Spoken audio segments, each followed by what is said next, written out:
automáticamente. Ahí está. Ay, Ya está empezando la grabación. Ya ahora sí. disculpe, no sé qué pasó. Ahí está todo emocionado yo. Y Pero era todo lo que se habló mientras tanto. no me diga. Es que la llamada no paró. No, no paró. Es que eso es lo que les estaba diciendo, que si usted se desconecta, nos desconecta a todos. Y no se desconectó. No. ¿Qué va a Y no hacer? nos desconectamos. Ahí está todo grabado, hermano, no se preocupe, todo, Bueno. todo lo puede escuchar. Ahora entonces lo repaso. Carlos fue la instigadora. Qué buena. Gracias, hermana, por pasarme el dato. Listo, disculpen. Entonces, estábamos en el versículo 4, ¿verdad? De lo que era idolatría. Y vamos a ver entonces lo que va a pasar en el versículo 5. Lo que nos quedó ahí pendiente fue que estábamos hablando acerca del tema de que los justos, los que obedecen la ley, luchan contra los malvados, ¿verdad? Ok, vamos con el versículo 5. Los malvados nada entienden de la justicia. Los que buscan al Señor lo entienden todo. Ok, entonces vamos otra vez. ¿Cuáles son los personajes? De nuevo tenemos los malvados, que vamos a ponerlos de rojo de nuevo. Y tenemos el contraste, los que buscan al Señor, ¿verdad? Ese es el tema. Y vemos cómo se relaciona esto. ¿Cuál es la característica de los malvados? De que no entienden de justicia. Nada entienden y el tema es la justicia. ¿Por qué no entienden la justicia? Y aquí empezamos otra vez a ver cómo se conecta con lo demás, ¿verdad? Específicamente con el versículo anterior. ¿Por qué no entienden la justicia? Porque no obedecen la ley, porque no buscan ayuda. Exacto, este es el tema principal. Como abandonaron la ley, ¿verdad? Como abandonaron la ley, no entienden qué es justicia. No puede. Porque la ley misma nos muestra qué es la justicia no como una serie de reglamentos, sino como la esencia del carácter de Dios. Entonces, si tú sacas el carácter de Dios, no entiendes cómo aplicar la justicia, ¿verdad? Y los que buscan al Señor lo entienden todo. La pregunta, cada vez que nos topamos con todo o todos, tenemos que preguntarnos, tenemos que preguntarnos a qué se refiere. ¿Qué es todo? Mucha gente dice, es que todo es todo. No, todo no es todo.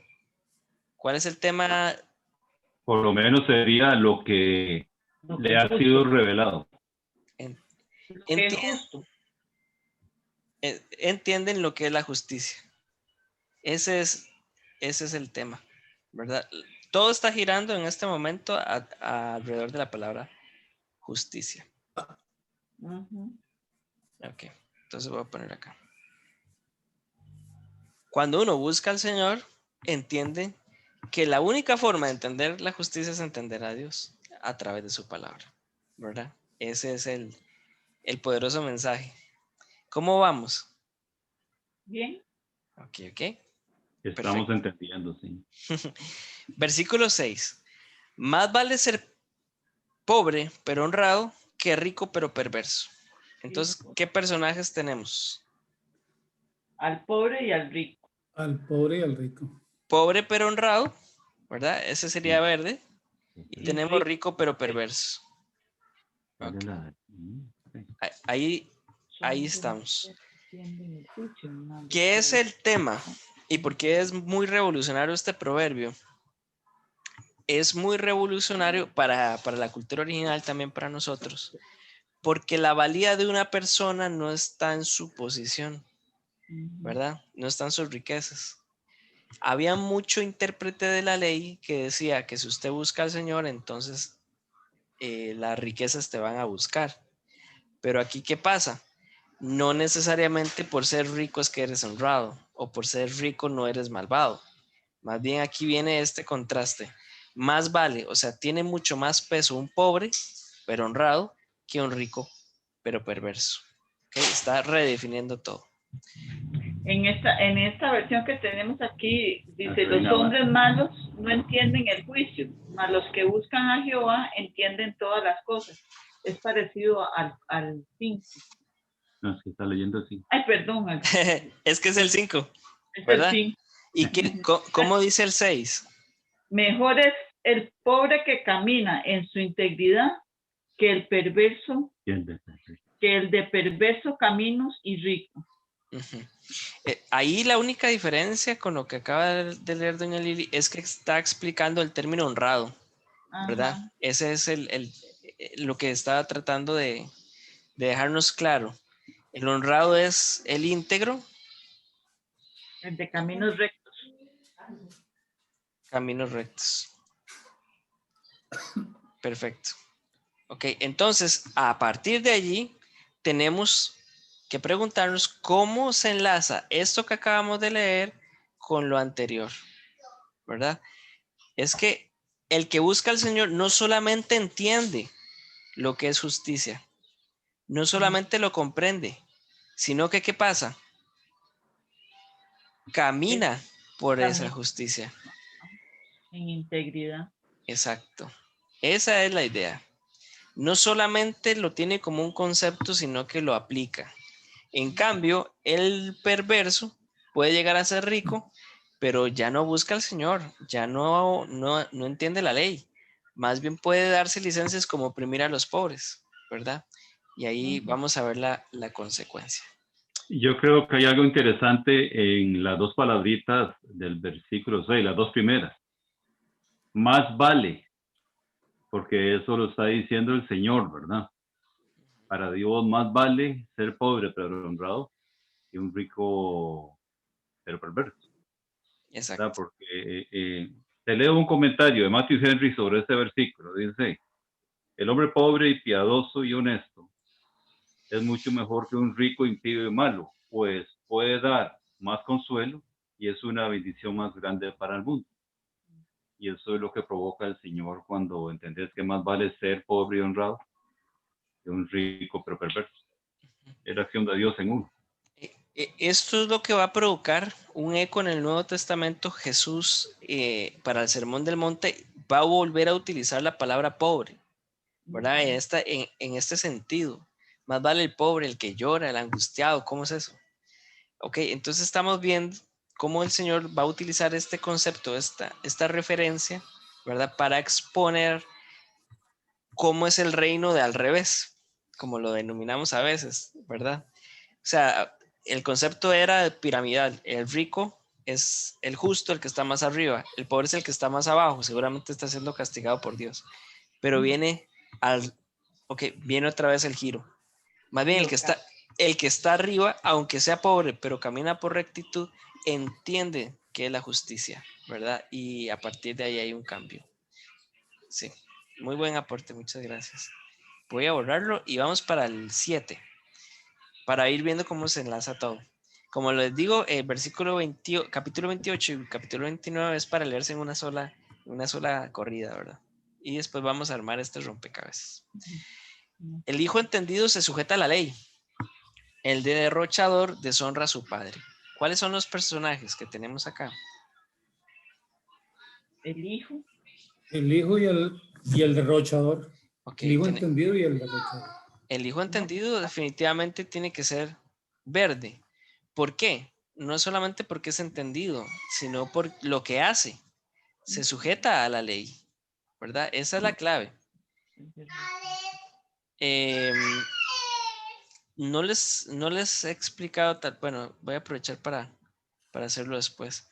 Y tenemos el contraste, o el otro personaje, por decirlo así, el malo de la película. ¿Qué es lo que hace? Derrocha, bota todo. Deshonra a su padre. Exacto. Tenemos un tema acá, un tema bastante importante que tenemos que traer a colación. Es el tema de la deshonra, ¿verdad?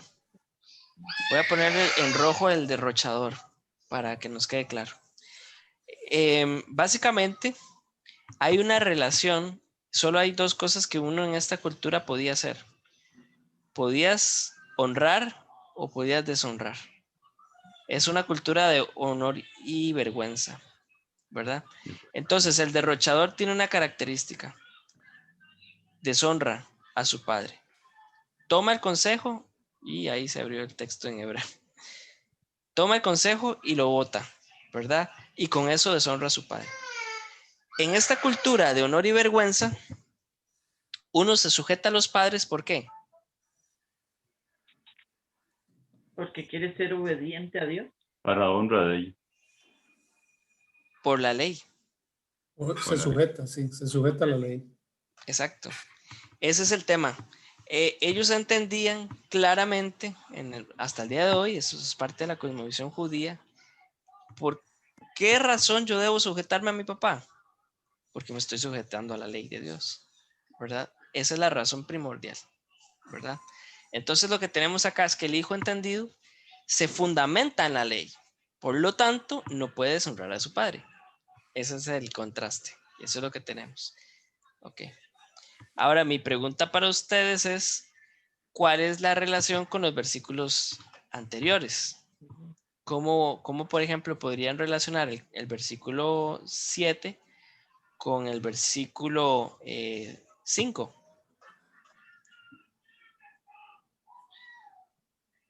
Yo creo que el tema está en función de la revelación que da la ley, si estás sujeta a ella. Y esa revelación te permite ver, ¿cómo es que dice el pastor? La cosmovisión tuya, alrededor tuyo, de la forma que Dios quiere que la veas, desde la obediencia a autoridades, la obediencia a tus padres, la relación con otros. Veamos el versículo 5 y el versículo 7. ¿Cuál es la palabra que se repite? Los malvados nada entienden. Y en el 7 es el hijo entendido. O sea, que los de arriba, los malvados no entienden nada. Ajá, entienden y entendido. Esa es la relación. El que busca al Señor adquiere entendimiento y se sujeta a la ley. Esa es la relación, ¿ok? Entonces podemos ver otra cosa muy importante que no la habíamos considerado.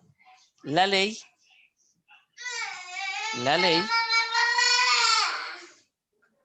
muestra la justicia. Por eso es que vamos haciendo como estas líneas. ¿Dónde está contenida la justicia del Señor, el carácter del Señor? En la ley. En la ley. En la ley revelada. Exacto. Y aquí nos va a dar para un debate, ¿verdad? Porque a veces consideramos como esta frase, ¿verdad? La letra mata, la ley mata, ¿verdad? El Antiguo Testamento es muy antiguo, ya de seguro es que ya no tiene valor o no tiene peso, ¿verdad? Pero cuando Pablo dice, toda escritura es inspirada por Dios y útil, ¿a qué escritura se refiere? ¿Ustedes creen que se refiere a los libros del Nuevo Testamento? ¿A todos? ¿Pero qué? Sí, es a toda. A toda la palabra. ¿Qué es lo que tenía Pablo como palabra en ese momento? Palabra escrita. Es lo que tenía Pablo únicamente. Tenía la ley. El Antiguo Testamento, sí. Exacto. Jesucristo predicó partiendo de ello. De la ley. Correcto. ¿Por qué la ley sigue siendo importante? La ley sigue siendo importante porque nos muestra la justicia de Dios, ¿verdad? Ese es el tema principal. Por eso es que los proverbios son sumamente importantes. Lo que tenemos acá en el versículo 7 es una aplicación en los hijos, en la casa. Ok, los malvados nada entienden de la justicia. Y en la casa, los derrochadores deshonran a su padre porque no entienden nada de la justicia. No les importa la ley, ¿verdad? Esa es la forma en que se va relacionando nuestro, como le dije antes, nuestro rompecabezas. ¿Está bien? Ok. Listo. El tejido. Exacto. Nuestro tejido ahí que tenemos y que estamos bordando, ¿verdad? Ese es como lo que vamos a ver aquí. Bueno, vamos al versículo 7 porque, perdón, al 8. ¿Está bien? El que amasa riquezas mediante la usura las acumula para el que se compadece de los pobres. ¿Qué personajes tenemos acá? El avaro y los pobres. Aunque ahí está Dios también metido en eso. Porque Claro. es el que se compadece. Sí. Sí. Ahora vamos a ver acá. Primero tenemos, obviamente, ¿verdad? El que amasa riquezas, el rico, por decirlo de alguna forma, ¿verdad? Es negativo. ¿Por qué? Porque hay una palabra acá que nos da a entender qué es lo que hace él mediante la usura, ¿verdad? ¿Ok? Entonces, cierto, la acumula, pero ¿para quién? Para él mismo. No. No, para el que se compadece de los pobres. Ah, ya. Ok. Bueno, sí, la acumula para los que... Exacto. Entonces aquí tenemos un tema de justicia también. El que amasa riqueza mediante usura, sí va a acumular, pero ¿para quién? Para compadecerse de los pobres. Para el que se compadece del pobre, o sea, para el que practica justicia. Y aquí está el tema principal. Cuando yo les digo cómo podemos enlazar este versículo 8, por ejemplo, con el... Ay, perdón. Con el 6, ¿qué me dirían? Más vale pobre, pero no. El más vale da una pauta en el sentido de que Dios recompensa a los pobres y Él es glorificado porque Él es el que se compadece. Entonces, el más vale ser pobre pero honrado que es rico pero perverso. Es un asunto de la lente con que Dios se ve en razón de lo que haces, de cómo vivís, ¿verdad? Exacto. Vean qué interesante lo que acaba de decir don Omar. ¿Cómo se relaciona el versículo 6 al 8? Más vale y acumular son términos comerciales. ¿Ya? Son términos económicos. Entonces, ¿por qué vale más el pobre pero honrado que el rico que el rico perverso? Entonces el versículo 8 nos lo va a explicar. Y es así. Vale más el pobre. ¿Por qué? Porque el que amasa riqueza mediante usura, o sea, el perverso, acumula, pero es para dárselo al que es pobre pero honrado. ¿Lo vieron? Sí, sí. Okay. Ese es el tema de este capítulo entero. Tenemos que los versículos pares se relacionan entre ellos y los impares entre ellos. Entonces ahí es donde vamos haciendo ese tejido. Deja una idea aquí y la va a retomar en el siguiente par. En el 7 con el 9 y así va, ¿verdad? Eso es algo muy hermoso cuando uno lo entiende, pero no sé si a ustedes les ha pasado anteriormente cuando iban leyendo proverbios y decía, qué raro, como que esto ya lo dijo, ¿verdad? Como que se repitió. ¿Le han pasado? Sí. Exactamente. ¿Para qué será que lo repite tanto? Sí, ¿qué majadería con el tema? Con este? Es que es por esto, ¿verdad? Es una forma muy artística de ir escribiendo, ¿verdad? Este es un caso en el capítulo 28 y 29 donde nos ayuda mucho si tener la división de versículos, ¿verdad?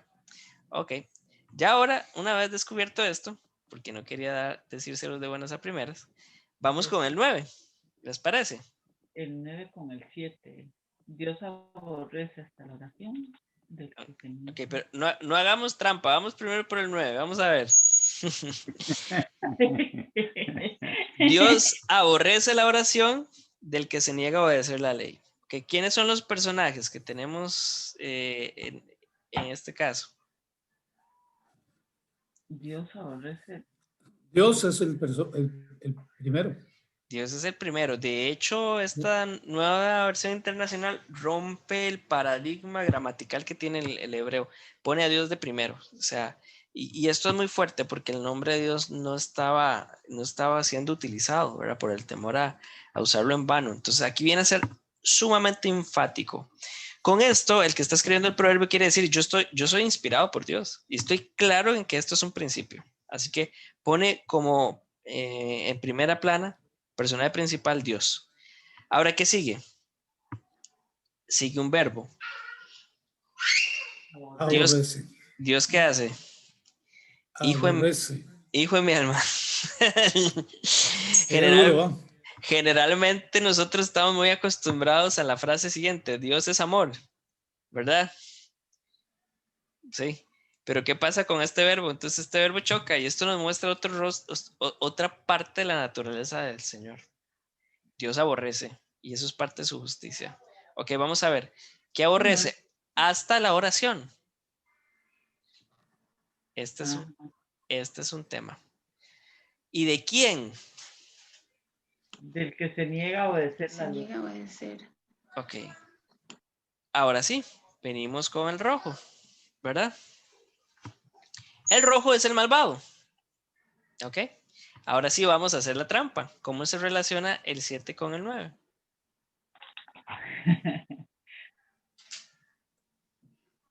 Porque Dios ama al hijo que es obediente a su ley, pero aborrece al que niega la ley.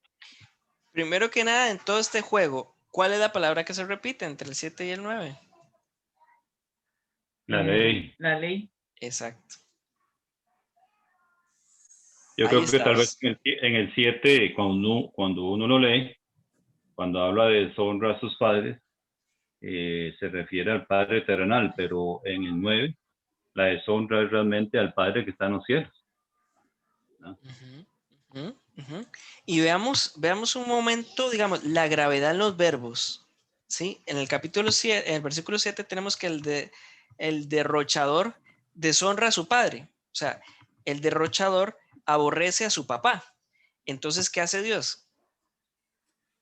No quiere ponerle atención a la oración. ¿Lo vieron la imagen completa? Ahora sí, es que esto me emociona mucho. El hijo no quiere escuchar a su padre. Entonces, ¿qué hace Dios con ese hijo? No lo quiere escuchar, aborrece su oración. Le vuelve la cara. Pues, ¿lo vieron? Hay, ¿cómo se llama esto? Un poco de sarcasmo aquí, en este contraste tan fuerte, ¿verdad? Pero a veces pensamos que la obediencia a la ley y a la palabra es algo menor, ¿verdad? Pero no, es que esto es algo que puede interrumpir hasta mi comunicación con Dios. Este es el tema. Todo gira alrededor de la ley. Y todo lo que hacemos con nuestros padres, por ser representantes de la ley, pues es un reflejo de lo que Dios hace también con nosotros. Y ahí entra otra teología, la teología del perdón y el honrar a los padres y todo eso, que va a ser muy interesante en el capítulo 29. Les recomiendo hacer esto mismo que estoy haciendo, ¿verdad? Ver los personajes, ver los contrastes, comparar los pares y que lo hagan para el 29. Ahí vamos a aprender muchísimo también de esto. Ok. Vamos con el 10. ¿Qué les parece? Así. No sé si queda alguna duda, algún comentario. Un comentario. Cuando vos lees comentarios, perdón, ¿verdad? Los comentaristas hablan de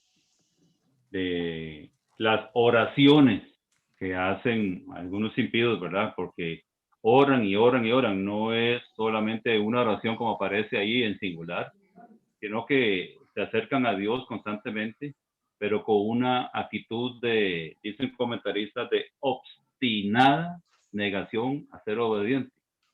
Entonces, esa obstinada negación es lo que Dios aborrece. O porque Dios se pone iracundo, me imagino, al punto que para no borrarlo del mapa simplemente lo deja oír. Lo ignora, el castigo más duro de que encontramos en Apocalipsis. Sí, el abandono del Señor. Buen punto. Muchas gracias, don Omar, por este comentario. ¿Alguien más para entrar al 10? Que está muy bueno. Seguimos. Okay. Dice, el que lleva a los justos por el mal camino caerá en su propia trampa, pero los íntegros heredarán el bien. ¿Ok? Vamos a ver entonces cuáles son los personajes. El que lleva a los justos por el mal camino, ese definitivamente tiene que ser el rojo, ¿verdad? El malvado. ¿Y cuál es el personaje bueno? Por decirlo así. Los íntegros. Los íntegros, exacto. Heredarán el... Ahí tenemos nuestros dos personajes. Vamos a ver qué hace entonces el personaje malo. ¿Qué hace? Lleva, ¿verdad? Pastorea, dirige, conduce. Hay muchos verbos que pueden ser sustantivos de lo que tenemos en el original, pero los lleva por el mal camino. O los lleva por la desgracia, podría ser también una traducción pues moderadamente cercana. ¿Y qué les va a pasar? Lleva a otros, pero ¿qué? Cae en su propia trampa. Esa es la consecuencia de su mala acción, ¿verdad? Dicen, vamos por allá, y justo ahí hay una trampa y él cae en la trampa. Pero ¿qué pasa con los íntegros? ¿Qué les pasa? Heredan el bien. Heredan el bien. Excelente. Ahora vamos a hacer el ejercicio de el 8. ¿Ya? Y eso nos va a decir a qué se refiere. Vean qué interesante. No tenemos palabra repetida, pero tenemos un contraste muy marcado, ¿verdad? Entre usura y heredar, ¿verdad? Usura es robar, es perder un capital o robar un capital, ¿no? Heredar más bien es ganar algo. No hay mérito en heredar. ¿Por qué? Uno no es que hizo cosas para heredar, es que es parte de mi herencia, digamos, es parte de mi vínculo, ¿ok? Entonces, ¿qué pasa acá? Que el que lleva a los justos por un mal camino, o sea, el que les roba amasando riquezas por medio de la usura, sí, está ganando, está acumulando, pero ¿para qué? Para que los íntegros hereden el bien, para que los íntegros hereden lo que se les robó. Ese es el tema. Ahí está la explicación entre el 8 y el 10. ¿En dónde está la justicia? La justicia está, mucha gente diría, es que Dios no es justo porque permite que los que practican usura amasen riqueza. No, Dios es justo porque hace que esa riqueza que se acumula termine siendo herencia para el bien de los íntegros. Ahí es donde está el sentido del texto. ¿Qué opinan? Otra vez que eso, o sea, cuando yo leo ese 10 y hago la comparación con el 8, me pongo a pensar en el éxito ficticio de todos los que trabajan en lo que es el mercado de las drogas, ¿verdad? Porque al final de cuentas su aparente éxito llega a ser su propia miseria, ¿verdad? Exacto, exacto. Es muy buena esta analogía que está haciendo Omar. Definitivamente. Acumulan riquezas, pero ni las van a disfrutar. No son de ellos. Va a terminar mal. Excelente. ¿Alguien más que quiera participar antes de que le entremos al 11?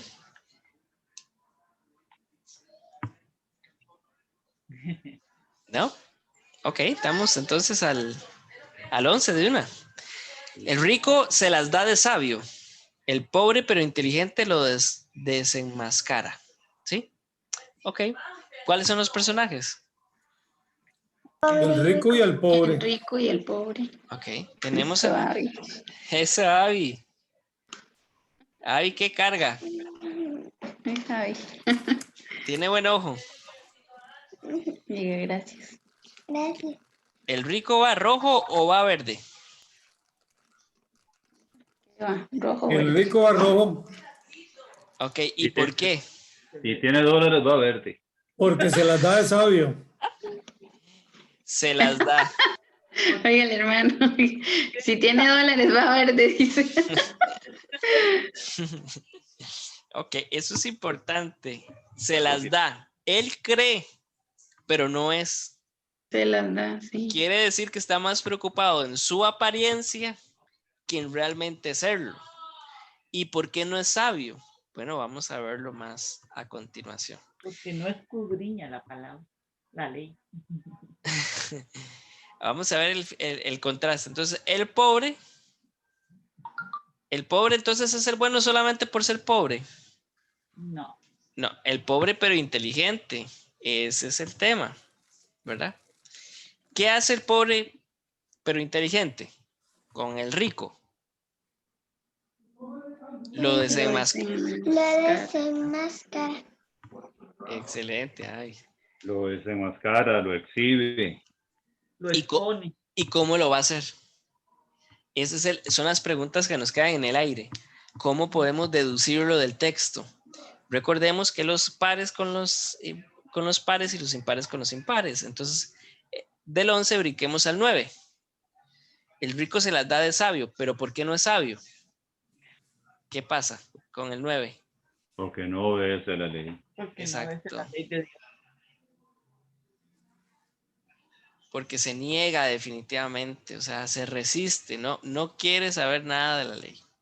Entonces, como no quiere saber nada de la ley, puede parecer que es muy sabio, puede lucir como, pero resulta que no lo es simplemente una apariencia. Ok, voy a ponerlo aquí. Ese es el pulso que se da entre la necedad y la sabiduría. Si el pobre es sabio, siempre va a resultar victorioso. Ok, perfecto. Ahora, el sabio, ¿qué hace? Lo desenmascara. Pero entonces tendremos que tirarnos más atrás del 9 para darnos cuenta cómo lo hace. ¿Cómo lo va a desenmascarar? ¿Hacia dónde vamos? ¿Hacia qué versículo? Hacia el 7. Ajá, excelente. Realmente a veces puede parecer complejo, ¿verdad? Lo de los números y eso. Pero cuando estudiamos los salmos nos vamos a dar cuenta que más bien esto es como pegarle una lora.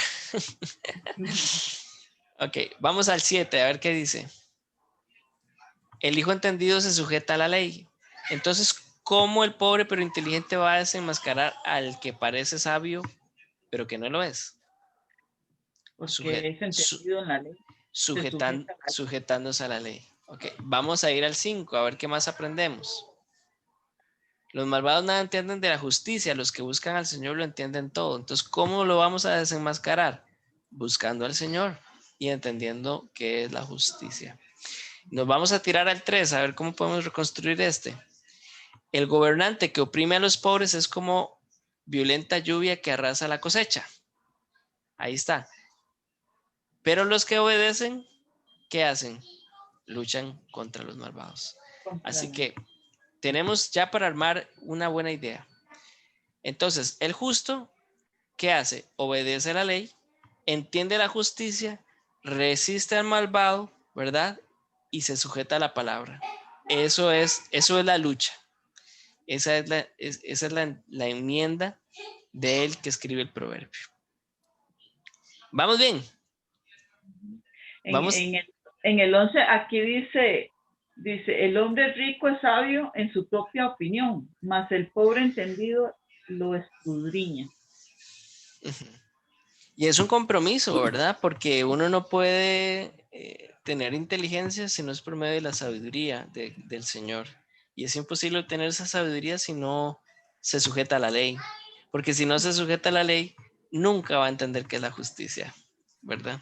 Esa es la línea de pensamiento. Por eso es que en la vida real yo tengo una hoja y voy resumiendo o escribiendo allí. Pero bueno, por cuestión de que la compu se me traba, les dejo la tarea de tener una hoja y ir armando las ideas. Vamos a ver el 12, 13 y 14. Ahí cerraríamos y haríamos la división. Dice, cuando los justos triunfan, se hace gran fiesta. Cuando los impíos se imponen, todo el mundo se esconde. Ok, vamos a ver entonces cuáles son los personajes. Tenemos los justos. Los justos y los ¿verdad? Y los impíos. Exacto. Entonces los justos van a ser verdes y los impíos van a ser los rojos. los rojos que tenemos acá. Vamos a ver entonces la diferencia en los verbos. ¿Qué pasa con los justos? Triunfan. Triunfan, ganan. ¿Pero qué hacen los impíos? Se imponen. Se imponen. Vieron que no ganaron democráticamente,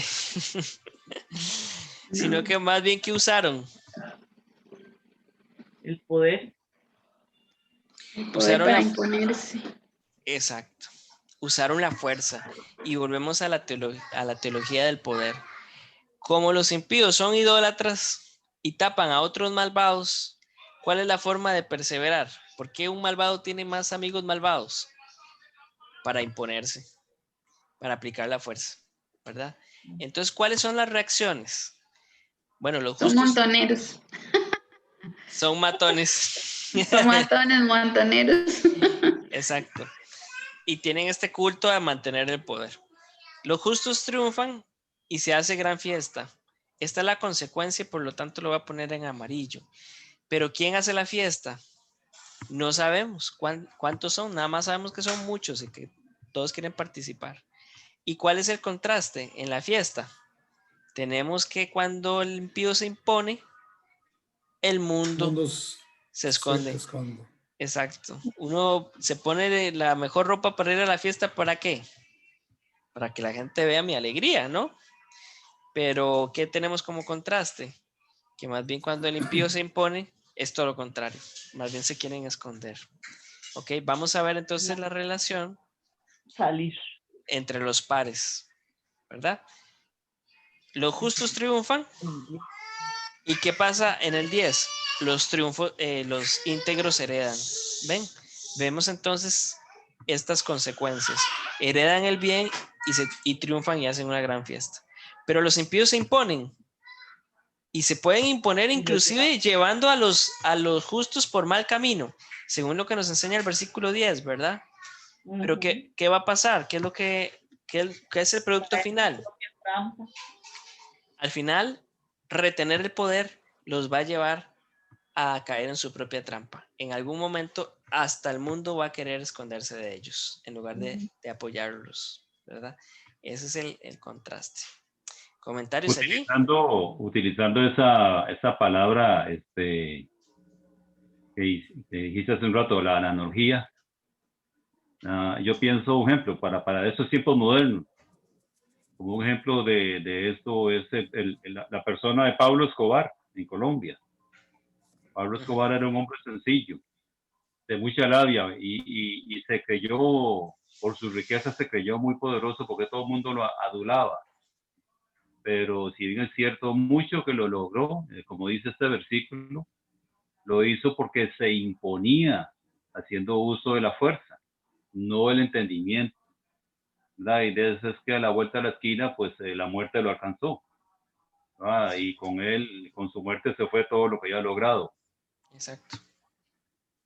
Excelente. Es eso. Es un personaje que deja ver algo como eso. Sí. Yo creo que hay vidas con propósito y muertes con propósito, y definitivamente la muerte de él nos enseña mucho también acerca de la aplicación de estos proverbios, definitivamente.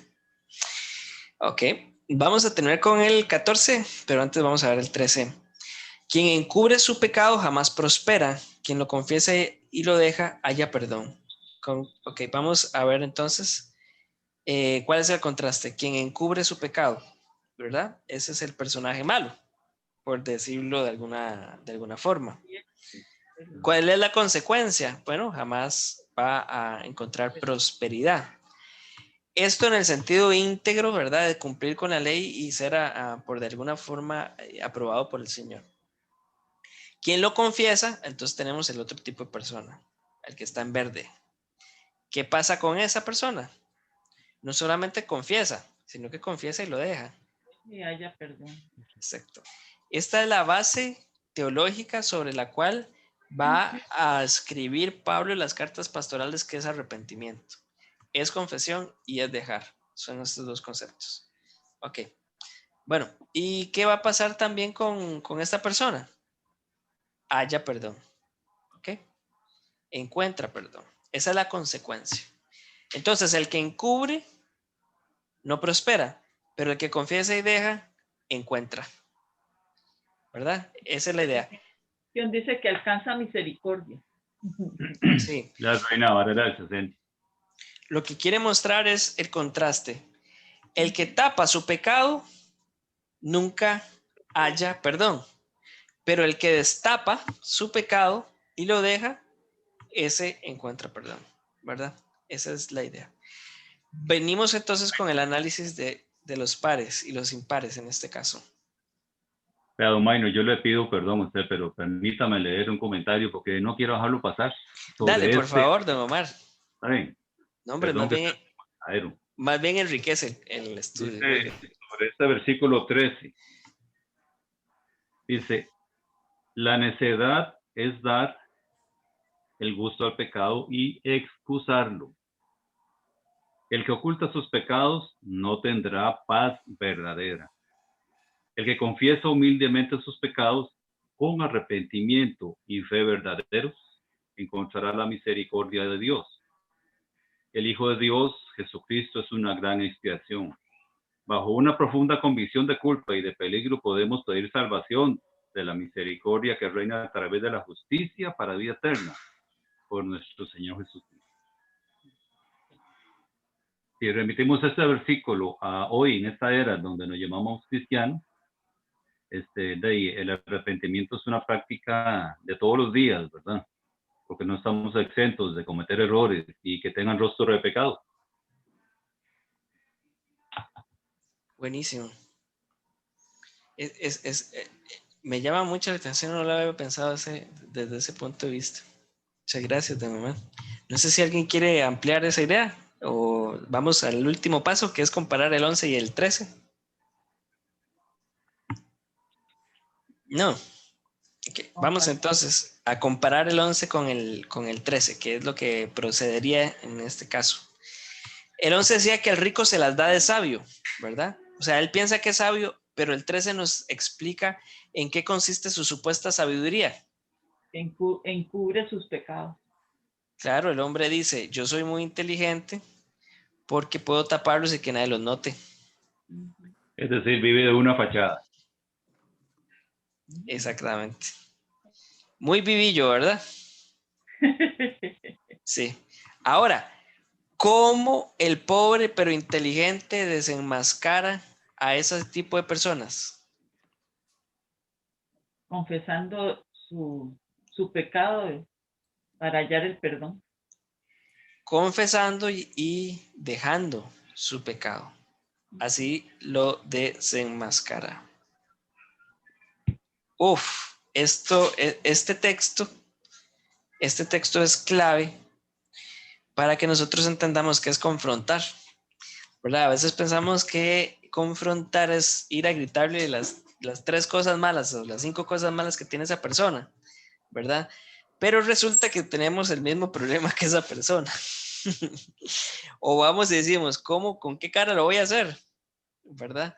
Pues este proverbio nos dice cuál es el principio. Yo puedo ir desenmascarar a alguien cuando yo confieso y dejo mi pecado. Mi pecado. Así es. Y lo dejo de hacer. Eso es lo que me da autoridad. Mi autoridad moral no viene de que nunca pequé. Mi autoridad moral viene de que confesé y dejé. Y ahí puedo desenmascarar. Y ahí, en la nueva traducción viviente, Pablo dice algo así como de estando en una relación correcta con Dios. Exactamente. Es decir, justificado. Y viene entonces el final, por decirlo de alguna forma. ¿Por qué decimos que es el final? Es que el capítulo 28 puede dividirse del 1 al 14 y del 15 en adelante. Porque sabemos que hay una pausa. Porque hay unos signos de exclamación. O sea, el que va escribiendo el proverbio está con todas estas ideas y de pronto para y dice, dichoso el que teme al Señor. Pero el obstinado caerá en su propia desgracia. Ok, entonces tenemos una palabra que va a ser muy utilizada, va a ser muy utilizada en el Nuevo Testamento, ¿verdad? Otra vez viene, hay muchas sospechas, por decirlo de alguna forma, sospechas positivas, en que el Señor utilizó parte de este proverbio o tenía esto como trasfondo para escribir el Sermón del Monte. bienaventurados, dichosos, dignos de envidia, ¿verdad? Entonces tenemos dos tipos de personas. Tenemos los dichosos, lo voy a poner acá, los dichosos, dichoso, pero viene en contraste, dichoso el que teme. Sí. En el capítulo 14 o en el versículo 14 cuando dice Señor hay una ñ. Sí, excelente. Tienes muy buen ojo. Gracias. ¿Qué pasa? Es que cuando uno va a la ñ, en sus Biblias en papel también van a encontrar que dice teme al Señor o literalmente teme. ¿Por qué eso? Es que hay palabras que solamente se utilizaban para el Señor. Y teme y alabar son palabras que solamente están para el Señor. Entonces, en el original no tenemos al Señor, tenemos dichoso el que siempre teme, ¿verdad? Pero sabemos que es al Señor. No es que vive con miedo, sino que es que teme al Señor, ¿ok? Y tenemos entonces ese es el personaje bueno, ¿verdad? El dichoso el que teme. O sea, vea qué contradicción. Nosotros en nuestra cultura decimos, no, el dichoso es el que no tiene preocupaciones ni temor. Pero más bien la palabra dice, no, es dichoso el que teme, pero al Señor. ¿Ok? Y vamos a ver entonces lo rojo, el personaje rojo. El obstinado es el personaje rojo. Entonces está dividiendo al mundo en dos, al obstinado y al dichoso, ¿verdad? El dichoso teme al Señor, pero ¿cuál es el temor del obstinado? A la condenación, seguro. Caer en desgracia. ¿Y qué es justamente lo que le pasa? Caerá en el mal. Cae en desgracia. ¿Sí? Ahora uno podría preguntarse, bueno, ¿y por qué usar la palabra dichoso? Vamos a volver entonces a ver los pares, el 14 y el 16. ¿Sí? Vamos a ver entonces. 14 y el 12. El 14 y el 12. 14 y 12, perdón. Dichoso el que teme. ¿Por qué? Porque es un justo que triunfa. Sí, claro. ¿Cómo no va a ser dichoso si triunfa? ¿Verdad? Vamos al 10. ¿Cómo no va a ser dichoso si hereda el bien? Claro que es dichoso, ¿verdad? Pero el obstinado, ¿qué pasa con el obstinado? Se impone. Todo el mundo se esconde, pero ¿cuál es su destino? Desgracia, ¿verdad? Ese es así de claro. ¿Y qué pasa también cuando vamos al 10? Caen en su propia trampa. Ese es el tema. El malvado cae en su propia trampa. ¿Qué es su propia trampa? La maldad, la desgracia. Ese es el... Endurecen el corazón. Exacto. Entonces, así estudiamos el 28 y el 29. Recordamos los pasos, identificamos los personajes, vemos los contrastes y empezamos a relacionar pares con pares, impares con impares y vamos haciendo nuestro árbol, por decirlo de alguna forma, nuestra secuencia de ideas. Eso es. Maynard, ¿me escucha? Sí, muy bien. Hermano, en palabras simples, Ya vengo. lo que siembra es lo que va a recoger. Exacto, esa es la idea principal. Hay un Salmo 37, dice 16-17. Mejor es lo poco del justo que la abundancia de muchos impíos, porque los brazos de los impíos serán quebrados, mas el Señor sostiene a los justos. Uf. Una muy buena síntesis de la economía de Dios, ¿verdad? Ese es el tema. A veces nos juega una mala pasada, ¿verdad? El sistema capitalista de acumular fortuna, cueste lo que cueste, ¿verdad? Pero lo que encontramos acá es que lo más importante es gira alrededor de Dios y de su palabra. Esa es la verdadera riqueza. Por eso el versículo 14. Dichoso el que siempre teme al Señor. Aunque el mundo no lo entiende de verdad, podríamos decir que hay un temor que causa felicidad. Sí. Exacto, hay un temor que causa felicidad. Wow, don Omar, esa frase está como para hacer un escrito. No me creas tanto, lo acabo de leer en un comentario. Está copiando. Ah, tiene la chuleta ahí. Aprovecho simplemente el recurso y me pareció muy bonita esta forma de decirlo, ¿no? Que hay un temor que causa felicidad. Eso lo entendemos a la luz de este ratito que tenemos de estar saboreando la palabra. Sí. Pero uno dice de buenas a primeras a un impío y no lo que va a hacer es volarse de uno. No, es que esas dos cosas no chocan. Como usted es dichoso o teme, no puede tener las dos. Pero sí, es parte de, de esto que llamamos vivir en fe. Mis hermanos, me disculpan, nos pasamos un poco. La verdad que me emocioné mucho. Se me fue la computadora un rato también. Pero bueno, muchas gracias por estar ahí conectados. Y les cuento que la próxima sesión vamos a ver la quinta categoría o la quinta colección de proverbios. Es muy bonito. El final de proverbios es sumamente interesante. La figura de la mujer y que es una mujer virtuosa y en dónde está su virtud. Bueno, no les quiero quemar el rollo, nada más dejarle ahí la expectativa. Y el otro año, entonces, esa sería la última sesión del año. Y el otro año vamos a empezar con Apocalipsis, que había sido el libro que querían estudiar. Seguramente vamos a hacer 25 o 26 sesiones el otro año. Entonces, también para que estén expectantes. Conmigo tenés que hacer como 40 para entender. Para llegarle. No, vas a ver que es sumamente bonito el libro.